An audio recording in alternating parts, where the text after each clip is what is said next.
viva nuestro Padre Jesús Nazareno! Hindi na bago ang ganitong eksena tuwing traslasyon ng Poong Itim na Nazareno sa Maynila. Hindi magkamayaw ang mga deboto, bit-bit ang kanilang masidhing pananampalataya sa poon. Kaya naman nung nakaraang taon inabot ng halos 22 oras bago na ibalik sa simbahan ng Quiapo ang Poong Nazareno. Sa tala ng Manila Police District, nasa 4.2 milyong deboto ang nakiisa sa traslasyon 2018. Sa dami hindi na iwasan ng tensyon hanggang sa may nasaktan at mayroon ding isang namatay. Paghupa ng mga dumagsang deboto, tumambad ang sandamakmak na basura sa paligid ng Quiapo.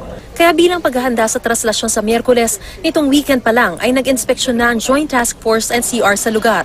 Mahigpit na tinututukan ng pulisya ang mga tulay at lahat ng mga gusali.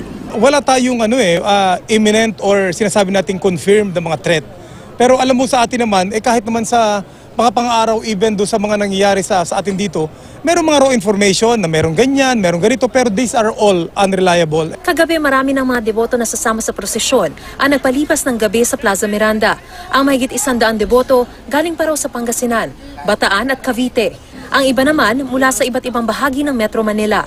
Sa Quirino Grandstand, itinayo na ang stage para sa pahalik bukas. Bukod doon at sa Quiapo Church, may 14 na stations na magsisilbi ring altar habang may traslasyon. Ang pinaka-goal talaga nito ay merong marinig na magdadasal dito sa dadaanan ng Nazareno. Kasi dito mga nakalipas, habang hinihintay na dumaan yung prosesyon, ang mga tao nakatungang-alang.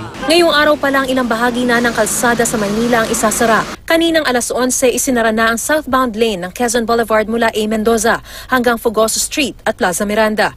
Pati na rin ang westbound lane ng Espanya Boulevard mula P. Campa hanggang Lerma Street. Pero binuksan naman ang mga alternatibong ruta para sa mga motorista. Para sa pahalik bukas, isasara mula alas 5 ng umaga ang Katigbak Drive, South Drive at Independence Road.